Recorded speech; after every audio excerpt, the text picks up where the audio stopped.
मुजम्मिल भाई, मेरा एक आपसे बहुत प्रमुख प्रश्न है। जैसे हम लगातार आपसे बने हुए हैं, आपके साथ इस पूरे इवेंट की कवरिंग में लगे हुए हैं और हम पूरी तरह यहाँ पर साथ साथ आप मेरे चल रहे हैं, खास तौर पे इस बेगम सीजन 3 अंदाज़े Lucknow the swag of the city.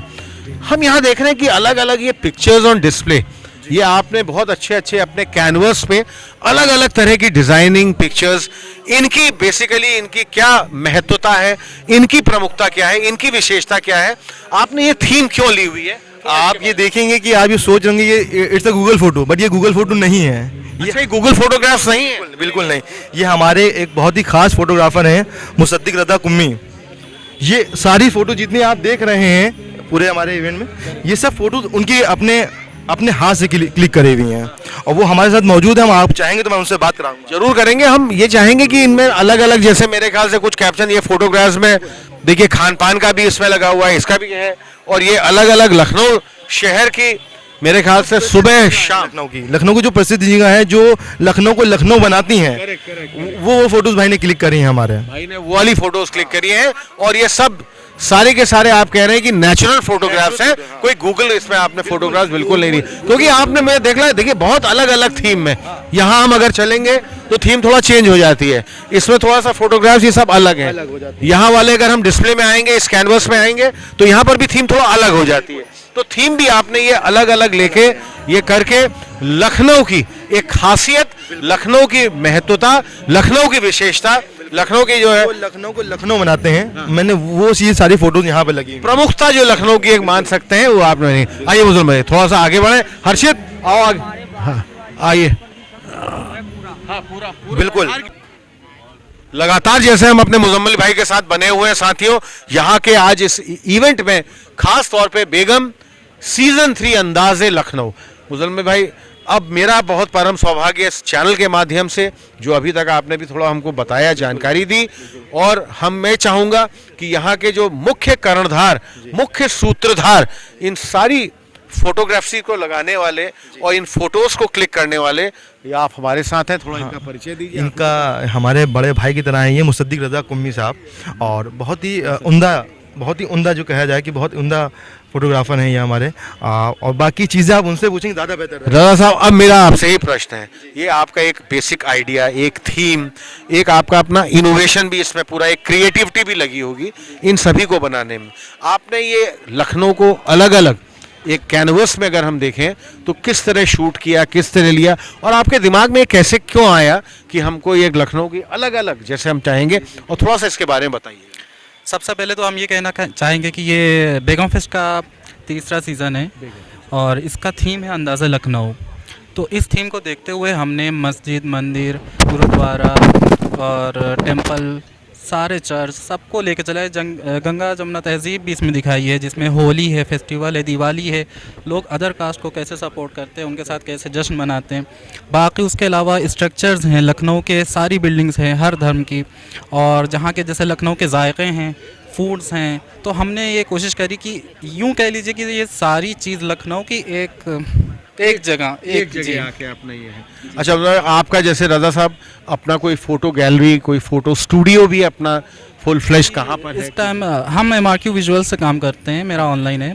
बाकी इंटरनेशनल इंटरनेशनली हमारा वर्क चला है, मतलब एग्जीबिशंस हमने अब तक 11 कंट्रीज़ में कवर किया। तो आपने अपना बड़ा प्रमुख बात बताई कि इंटरनेशनल कवरेज भी आपकी है। मैं जानना चाहूँगा कौन कौन से वो मुख्य देश हैं, प्रमुख देश, कंट्रीज़ कौन कौन से हैं जहाँ की आपकी पूरी एग्जीबिशन रही। हमारे सभी दर्शक जो हमारे इस चैनल मिसाल टुडे को सब्सक्राइब किए हुए हैं, हमको लाइक करते हैं, हमको लगातार हमको फॉलो करते हैं, हमको देखते हैं, वो ज़रूर जानना चाहेंगे कौन कौन सी कंट्रीज़ में आपका बेसिक काम है। इसमें ईरान है, बुडापेस्ट है, लंदन है, और इराक़ है, और ओमान है, और बताएं इंडिया तो खैर है ही है, और इसके अलावा अमेरिका है, और रशिया है। अभी एग्जैक्टली हम नहीं रिमेंबर कर। कभी हम ऐसा मौका रखेंगे रजा साहब कि हम आपके स्टूडियो जो फोटो लैब है आपकी, वहाँ आके थोड़ा बारीकियाँ भी आपसे समझना चाहेंगे कि आपने इतनी बढ़िया तरह सब जो कैनवस में उतारी हुई है, तो आपका बेसिकली अपना आर्ट, आपकी जो अपनी भूमिका है इसमें किस तरह रहती है, क्या रहती है, और बढ़िया तरह एकदम माला की तरह जैसे आपने पिरो रखी है सारे तो हम जरूर आपसे वहाँ भी जी थैंक यू सो मच। हमारे इस चैनल के माध्यम से आपको बहुत बहुत हार्दिक शुभकामनाएं, अनेकों बधाइयां, और हमसे बात करने का आपको बहुत थैंक यू सो मच।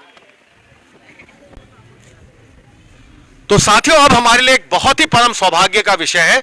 खास तौर पे आज हमने जो पूरा आपको ये इवेंट दिखाया यहाँ सलेमपुर हाउस में जो चल रहा था, Begum festival of traditional colours season 3, ये तीसरा सीजन है, तीसरा है। और अब हम जिस मुख्य स्थान पे इस समय खड़े हुए हैं वो यही है सलेमपुर हाउस। और खास तौर पे जो सलेमपुर हाउस के जो ओनर, प्रोप्राइटर और जो यहाँ पर रहते हैं, जो इसके निवासी हैं, और इनसे हम इसके आगे भी बात करते रहेंगे। सर, आपका शुभ नाम सबसे पहले जानना चाहेंगे? सैयद रुश्दी हसन। सैयद साहब, मेरा सबसे प्रमुख प्रश्न आपसे यही है, ये सलीमपुर हाउस ये कितने वर्षों पुराना होगा और कब ये बना होगा, और तब लखनऊ की अपने आप में जो पूरी महत्वता, यहाँ की विशेषता, क्योंकि तब तो लखनऊ कुछ मेरे ख्याल से यही गिने चुने रहे होंगे, तो कौन से सन का बना हुआ है, थोड़ा बताएंगे? ये सलीमपुर हाउस पहले तो कैसरबाग पैलेस जो वाजिद अली शाह ने, नवाब वाजिद अली शाह ने बनवाया था, 1847 से ये बनना शुरू हुआ है। 1847 से ये स्टार्ट हुआ था इसका कंस्ट्रक्शन, और 1853 तक ये चला तकरीबन। तो ये उसका एक पार्ट है जिसमें और भी जो ताल्लुक़दार थे उनको अलग अलग इस पैलेस का पार्ट्स एलोकेट हुए थे। और ये 1865 में हमारी फैमिली जो सलीमपुर को बिलोंग करती थी, हमारे जो ग्रेट ग्रैंडफादर थे राजा नवाब अली ख़ान, उनको 1865 में ये वो हुआ था। अच्छा, ये जो आप बता रहे हैं आपके ग्रेट ग्रैंडफादर, वहाँ से आपने ये स्टार्ट किया, वहाँ पर यहाँ पर है, और इतनी बड़ी कोठी, तब यहाँ पर कंस्ट्रक्शन में कितना करीब करीब इसको बनने में समय लगा होगा? क्योंकि उस समय कारीगरी भी अपने आप की एक बहुत ही अनोखी, बहुत ही अलौकिक होती थी, और अपने आप में जो नक्काशियां भी मैं जैसे देख सकता हूं अलग अलग किस्म की, यहाँ पर उसको कितना लगभग समय लगा होगा, और नक्काशियों के बारे में भी थोड़ा बताएंगे इस पूरी? जैसे हमने बताया, ये 1847 से लेके 1853 तक ये पूरा Kaiserbagh palace, not only Salimpur house, पूरा कैसरबाग पैलेस, जिसमें महमूदाबाद हाउस भी आता है, कोटवारा हाउस भी आता है, और आपके मनकापुर, तिलोई सब आता है इसमें। ये सब तकरीबन इसी उसमें बनी, और ये नवाब वाजिद अली शाह ने इसको बनवाया था। अच्छा, जी। तो इसमें जो नक्काशी है या जो भी चीज़ें हैं वो उन्हीं के ज़माने की बनी हुई है। हालांकि इसमें बहुत सी तब्दीलियां हुई हैं, लेकिन कुछ कमरे या कुछ पोर्शंस ऐसे हैं जो अभी तक एज इट इज़ हैं। हमारे जो सलीमपुर हाउस में जो भी तब्दीलियां हुई हैं वो early 19th century, early 20th century sorry, उसमें हुई हैं। जो थोड़ा सा वुडन इम्पैनलमेंट हुआ है, वुड का इस्तेमाल हुआ, जैसे लकड़ी के जीने हैं अंदर, वो है, वो सब चीज़ें हुई हैं। लेकिन बेसिकली जो उसका एक्सटीरियर है, स्ट्रक्चर, वो तकरीबन वैसे ही है। क्योंकि मैं ये भी समझ सकता हूँ, जैसे आपने बिल्कुल सही कहा, लगभग अगर मैं मानूं तो करीब 150 वर्ष से ऊपर, मोर देन 150 ईयर्स के बाद आपने इसका थोड़ा बहुत जो भी रिनोवेशन वगैरह भी किया होगा ये, लेकिन इतनी इसकी नींव और यहाँ पर इसकी जो पूरी कारीगरी इतनी मजबूत रही होगी कि ये पूरी बिल्डिंग और ये पूरा सलेमपुर हाउस लगभग अगर मानूं तो 150 वर्ष के ऊपर भी अपने आप ये खड़ा रहा, और इसमें कहीं कोई किसी भी तरह की ये जो है, तब तो मेरे ख्याल से पूरे कैसरबाग के आसपास यहाँ पर सब खाली रहता होगा। जी जी जी। तकरीबन ये जो था, ये एक कैसरबाग पैलेस जो था, जैसे आप जानते हैं, तो इसके इर्द गिर्द 76 मंजिल है। हाँ, बस 76 मंजिल। बाकी जो इलाका था वो अमीनाबाद मार्केट्स थी, ये थी। ये रिहायशी इलाके अगर देखा जाए तो ये कैसरबाग पैलेस 76 मंजिल, और फिर आप पुराने लखनऊ में चले जाएं तो आप कुछ बहुत प्रमुख प्रश्न हमारे मैनेजिंग पार्टनर मिस्टर अंजन दास जी के पास भी हैं। मैं चाहूँगा ये आपसे रूबरू होंगे, बात करेंगे। सर, आपसे ये मुझे ये पूछना था, ये जो नक्काशियाँ हवेली है ये एक्चुअली मेन शहर हुआ करती थी जी, और वाजिद अली शाह के जो 365 बेगमात बाद में कुछ कम हो गए थे, सलामपुर हाउस भी उसी का एक पार्ट मुझे लगता है। क्या ऐसा है? जी, हमने यही बताया उनको। ये पैलेस कैसरबाग पैलेस जो है वाजिद अली शाह का ही बनवाया हुआ था। हालांकि इसमें मुख्तलिफ राय हैं कि 365 आपने बेगमात जो की है, ये हमारे लिहाज से बिल्कुल गलत उन पे इल्ज़ाम नहीं। एक्चुअली जो मैंने सर्च किया है, जितना पढ़ा है, और इसके ऊपर हम लोग स्टोरी भी बनाने जा रहे हैं। पहले 365 बेगामात थी, उसके बाद कुछ कम भी होते चले गए, कुछ इस तरह का लिखा हुआ आया है, इसलिए मैंने हाईलाइट किया। मगर सर ये तो आपने सारी बातें बताई, जो मेन आपसे सवाल है उस समय की जो कारीगरी थी, जो इसमें नक्काशी वगैरह की बात हुई है, इस वक्त क्या वो कारीगर अवेलेबल है या उनके खर्चे कोई मेंटेन कर सकता है? देखिए, मैं एक तो आपको ये बात बताना चाहता हूँ कि ये जो आप नक्काशियाँ अभी देख रहे हैं, जब ये ओरिजिनल कैसरबाग पैलेस था तो इसकी नक्काशी बिल्कुल दूसरी थी। 1857 की जंग में सबसे ज़्यादा तबाही कैसरबाग पैलेस पर ही हुई थी। ये तकरीबन ज़मींदोज़ हो गया था, बहुत कम पोर्शंस इसमें बचे थे। लंका कोठी तो पूरी तरह से तबाह हो गई थी और शाह मंजिल के भी काफ़ी हिस्से वो हुए थे, जिसे आप परी खाना कहते हैं। वो शाह मंजिल थी जिसमें वो ख़ुद रिहाइश करते थे वाजिद अली शाह। और ये जो पोर्शंस थे उसमें बेसिकली उनकी 2 बीवियाँ, निकाही बीवियाँ, वही रहती थी। ये बेगमात का सिलसिला ये तो अब अंग्रेज़ों की पॉलिटिक्स थी या जो भी कहें, वो उनको डिफेम करने के लिए था, तो ये इससे हम इत्तेफाक नहीं रखते हैं। दूसरा ये है कि जो बचा है इसको भी मेंटेन करने में और उसको एज इट इज़ करने में इतनी दिक्कत आती है कि कोई हद ही नहीं। आप इन बिल्डिंग्स में अगर सीमेंट का इस्तेमाल कर लें तो वो एक्सेप्ट नहीं करती हैं। अच्छा, क्या इसका जो मसाला लगा हुआ है, जो हमारे इमामबाड़ा और उसमें लगा हुआ था, जिसमें कई प्रकार की दालें थीं, उसके अलावा राविस और कुछ चीज़ें मिली हुई थी, क्या इसमें भी वही चीज़ लगा? वही इनके प्लास्टर्स भी वही उसी मटेरियल से हुए हैं, तभी इनको ज़रा इनका एक्सटीरियर ख़ास तौर से मेंटेन करना मुश्किल है। जंग हुई थी, जंग 1857 की, जो जब इनको जो है पकड़ के मेचा बुर्ज में ले जाया गया था, उसके बाद जो है वो बेगम जो है नेपाल में रह के उस जंग का ऐलान यहाँ किया जंग था। की उन्होंने, उसके बाद जब कुछ दिन उन्होंने उसका मुकाबला किया, फिर वो नेपाल चली गई थी जी।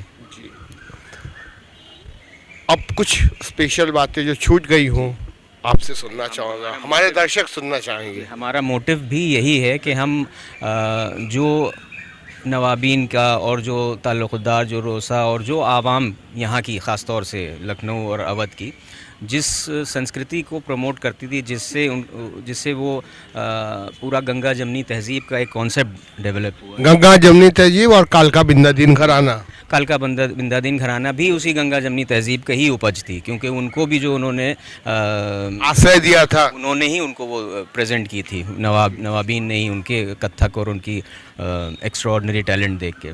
वो तो अयोध्या से आए थे और उनका पूरा लखनऊ का कथक का घराना ही है। घराना पहले 2 हुआ करते थे, एक लखनऊ, एक जयपुर, अब तीसरा उन्होंने सितारा देवी ने बनाया है, बनारस।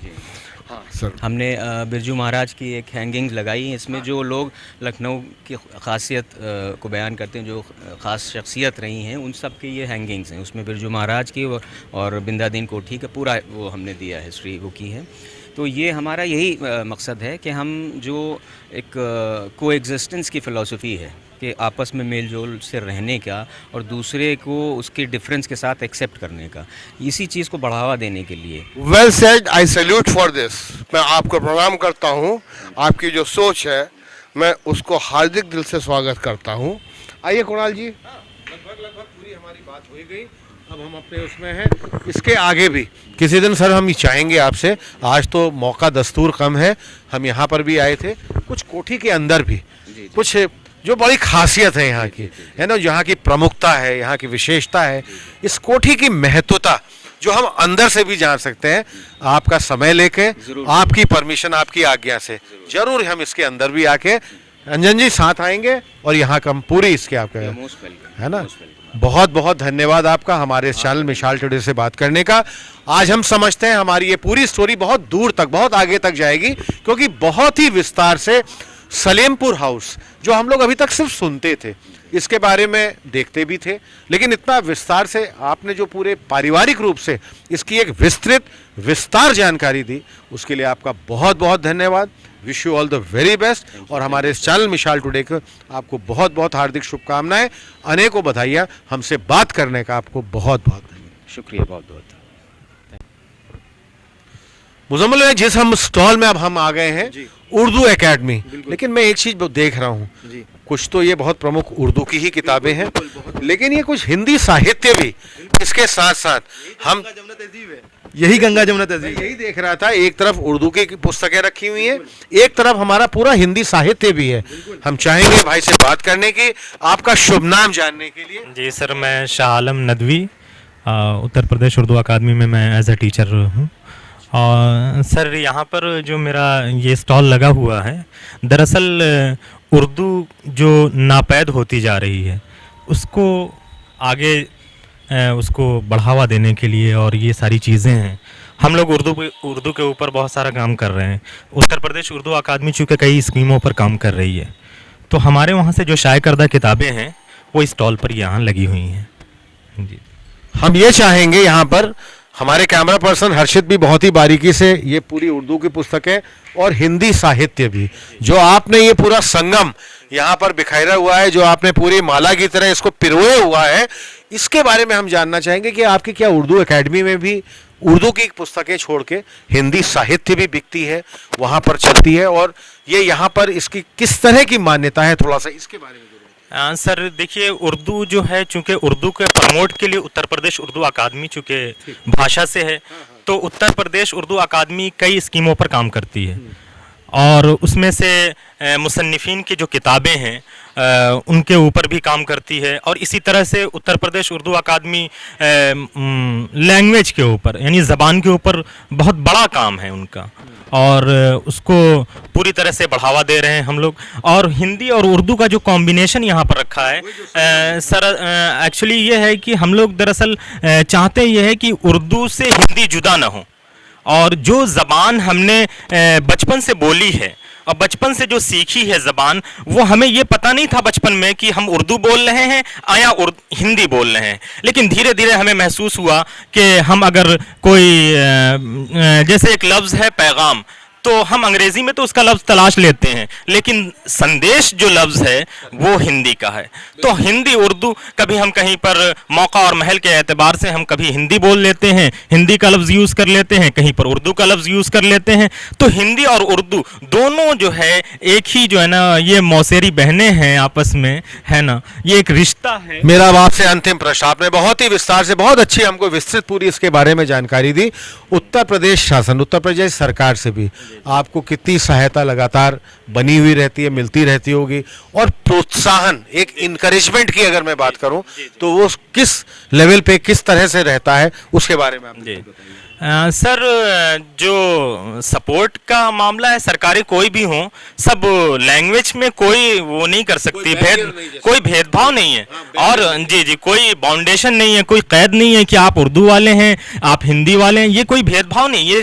ये ज़बानों के ऊपर काम करने वाले और हमेशा से रहे और रहेंगे मेरे ख्याल से। चलिए, हमारी बात, आपकी बात खास तौर पे हमारे इस चैनल के माध्यम से बहुत दूर तक जाए। आपने बहुत ही विस्तार से, बहुत ही विस्तृत और पूरी ठोस जानकारी हमको पूरी प्रदान की। हमारे इस चैनल के माध्यम से आपको बहुत बहुत हार्दिक शुभकामनाएं, अनेकों बधाइयां, wish you all the very best, और हमसे बात करने का आपको बहुत शुक्रिया सर, शुक्रिया। तो साथियों, जैसे हमारे साथ लगातार आज हर्षित ने भी बहुत ही बारीकी से जूम करके अब हर्षित इस पार्ट को दिखा रहे हैं, मुजम्मिल भाई जो यहाँ की ऑर्गेनाइजिंग टीम के एक बहुत ही अपने आप में सक्रिय, बहुत ही कर्मठ कार्यकर्ता बने हुए थे हमारे साथ। लगातार इनके कोई और भी इसके आगे इवेंट्स रहेंगे, हम जरूर इनसे बात करेंगे, इसके आगे भी मिलेंगे। तब तक के लिए मैं आपका साथी, आपका मित्र कुणाल पंत, मिसाल टुडे के लिए अपने कैमरा पर्सन हर्षित और हमारे मैनेजिंग पार्टनर अंजन दास जी के साथ अंतिम शब्द आज इस सलीमपुर हाउस में आपके क्या होने चाहिए? मैं ये कहना चाहूँगा कि हाँ, कल लास्ट डे है, और आपके व्यूवर्स से कहना चाहूँगा कि आके एक बार विजिट करें, यहाँ पर देखिए, समझे, अपने कल्चर से जुड़े, अपने लोगों से जुड़े, अपनी संस्कृति से जुड़े। मैं ये कहना चाहूँगा लोगों से। तो आज इस सलीमपुर हाउस यहाँ के बहुत ही भव्य मैदान में हम अपने लगातार अपने दर्शकों को हमने एक एक बारीकी से, एक एक स्टॉल के बारे में और ख़ास तौर पे इस सलीमपुर हाउस के बारे में बहुत ही विस्तार से, बहुत विस्तृत जानकारी दी। तब तक मैं आपका साथी, आपका मित्र कुणाल पंत, मिसाल टुडे के लिए अपने कैमरा पर्सन हर्षित और हमारे मैनेजिंग पार्टनर अंजन दास जी के साथ इस सलीमपुर हाउस, कैसरबाग, लखनऊ से।